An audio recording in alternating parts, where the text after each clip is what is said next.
हाँ जी, बिस्मिल्लाहिर्रहमानिर्रहीम, अस्सलाम वालेकुम। अच्छा, हम बात करें जा रहे हैं लिमिटिंग फैक्टर की। 7.2.3। अच्छा, लिमिटिंग मतलब होता है कोई ऐसी चीज़ जो आपकी एक्टिविटी को थोड़ी देर के लिए कम कर दे, ज़्यादा कर दे, या फिर एक नॉर्मल स्पीड में चलाता रहे। ये समझ लें, ठीक है? जैसे मिसाल तौर पे भाई मेरे पास बहुत सारा आटा रखा है, मैं उस आटे से मैं आटा गूँदना चाहता हूँ, मतलब सादा आटा पड़ा हुआ है और मैं उसे गूँदना चाहता हूँ। ठीक है, तो मुझे ज़रूरत पड़ेगी ख़ास अमाउंट आटे की और उसके साथ पानी की। सही है। अब मुझे पानी डालना है तो मेरे पास पानी कम है और जो है ना आटा बहुत ज़्यादा है, तो जितना पानी होगा मैं उस हिसाब से आटा गूंद पाऊंगा, बाकी जो आटा है वो बच जाएगा। मतलब इतना खास मेरी एफिशिएंसी नहीं होगी। लिमिटिंग फैक्टर कहाँ आ गया? पानी आ गया। अब यहाँ पर समझाया the rate of biochemical reaction depend on some factor, कुछ फैक्टर्स पे डिपेंड करता है। Call rate affect the rate are called limiting factor. For example, low light intensity, कम हो, लाइट कम हो, rate of photosynthesis increase continuously, but the high light intensity जो क्या होगा, rate become constant. कम होगी तो आहिस्ता आहिस्ता जब बढ़ेगी तो लाइट बढ़ेगी तो फोर्सेस बढ़ता चला जाएगा। लेकिन एक खास वक्त जब बहुत ज़्यादा हो जाएगा तो क्या हो जाएगा, फोर्सेस कम हो जाएगा और जो जो रिएक्शन है अमल का वो कांस्टेंट हो जाएगा।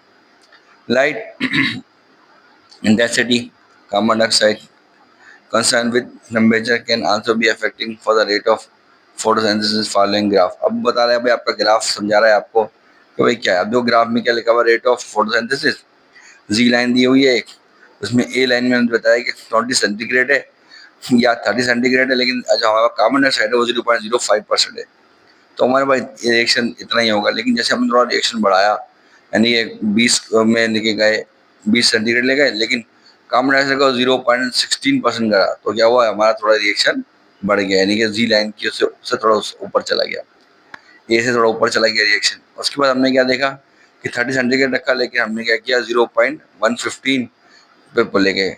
अब टेम्परेचर बढ़ाया थोड़ा सा और कार्बन डाइऑक्साइड थोड़ी कम कर दी, तो उससे भी क्या हुआ, हमारा रिएक्शन जो है वो हाई लेवल पे गया। लेकिन उसके बाद फिर एक आप नोटिस करो कि वो कांस्टेंट पे आ गया, ऊपर की तरफ नहीं गया।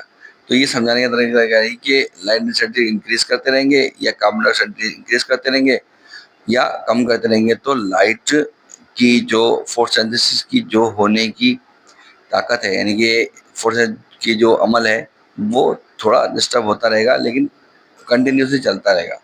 कुछ चीज़ें लिमिट करती हैं, यानी कि लाइट डेंसिटी भी करती है, कार्बन डाइऑक्साइड भी करती है और वाटर भी करता होगा कहीं ना कहीं ज़रूर। तो होता है कि उसकी कमी और पेशी होती रहती है, लेकिन जो आपका प्रोसेस है वो आराम से चलता रहता है। ठीक है जी, देखो समझा भी रहा है वो कि पॉइंट ए में जो है Z on graph, light intensity is limiting factor.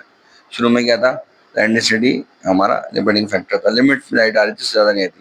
If light intensity increase to bright light and moderate temperature, the concentration of CO2 in air become limiting factor. अब हुआ क्या, लाइट इंटेंसिटी जो है ना वो इंक्रीज की गई और हमारा टेम्परेचर भी मॉडरेट कर गया, लेकिन जो एयर थी, हवा थी, वो लिमिटिंग फैक्टर बन गया। It is clearly observe that some plant or if put into air containing high CO2, then the rate of photosynthesis become high। अब कुछ प्लांट ऐसे होते हैं जिनको हाई कार्बन डाइऑक्साइड की ज़रूरत होती है, उनको वहाँ रख देंगे तो उनकी इंटेंसिटी बढ़ जाएगी और वो बहुत अच्छा परफॉर्म करने लग जाएंगे। If there is a high light intensity and high CO2 concentration, then the temperature becomes the limiting factor। अब दोनों चीज़ें हाई हो गई, CO2 भी हाई हो गया और लाइट इंटेंसिटी भी हाई हो गई।